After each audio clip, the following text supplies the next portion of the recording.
What up, y'all? When you hear me rapping and singing about the Nguzo Saba on my Kwanzaa song, Nguzo Saba just means the principles of Kwanzaa. So today's principle is Ujima. And you'll notice that we went from a black candle to a red candle representing struggle. And then we have a green candle, which represents the rewards and the hope. There's a lot of cool aspects about Kwanzaa. And one of my favorite is that each principle gives way to the next principle. So perfect example is Kujijakalia leading into Ujima.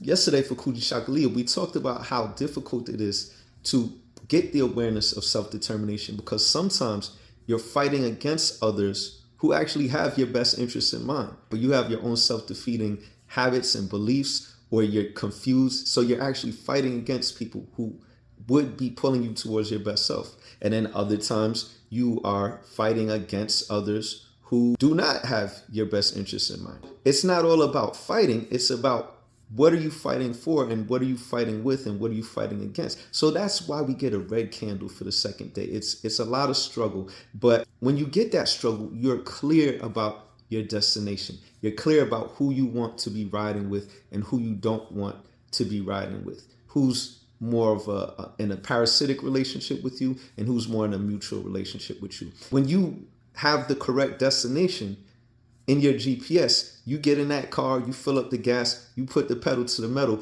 It feels great to know that you're going to the right place. It's like they say, if you don't stand for something, you fall for anything, right? If you don't know where you're going, you're probably going the wrong way. But a beautiful thing happens. Once you're self-determined, you're flowing with traffic. When people see that you're self-determined, they start to align with you. They start to share resources with you. They start to see your success as their success. So now, instead of being involved in parasitic relationships, your success adds on to the success of the collective. You get to test out your responsibility versus your reactability.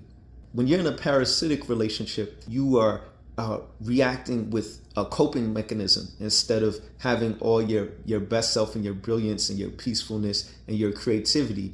You're drained, always trying to protect yourself with these coping mechanisms. It's very confusing. It's very stressful. It doesn't allow you the attention to be your best self, to take chances and imagine. Now let's get back to collective work and responsibility. In a mutualistic relationship, you are allowed to imagine, you are allowed to respond instead of reacting, giving what your best self wants to give in response to what other people have, instead of giving limited supply because you're in scarcity and you're always being drained and you always feel like you're on a tightrope walking on thin ice. So what's an example of collective work and responsibility? Well, you can correct people when they make mistakes, and you know that they're not feeling threatened by you telling them something they didn't know or something they missed. You're not correcting people in order to get an extra point over them before they correct you on something.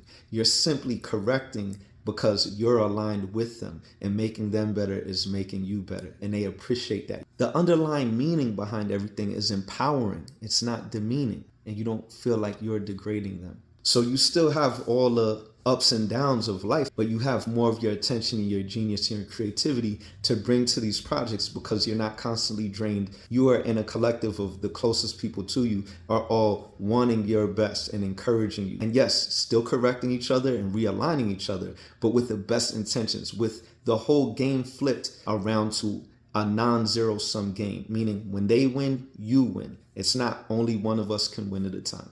The really brilliant thing that I realized about collective work and responsibility coming after Kujishakalia, it's almost instantaneous. As soon as you get self-determined, and as soon as you start to put the pedal to the metal towards being your best self, you already have a collective, already groups of people who want you to have fresh air and water and rest and peace and joy and health and wealth. You attaining these things also benefits them attaining these things. We all want to know how to be healthier. It's a lot easier for us to figure this out together than apart.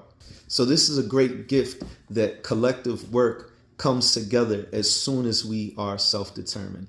I love how the more self-determined I am, the more I find that I'm in a collective where I can do work and others love to do work with me and for me in a mutualistic way that benefits us and increases our responsibility versus our reactability. Now, when you're in a collective, you are responsible for more than yourself. But guess what? When you're not in a collective, you're also responsible for more than yourself. But you're so busy reacting that you don't realize that. So again, Kwanzaa isn't about going out and buying any particular thing. It's about an awareness.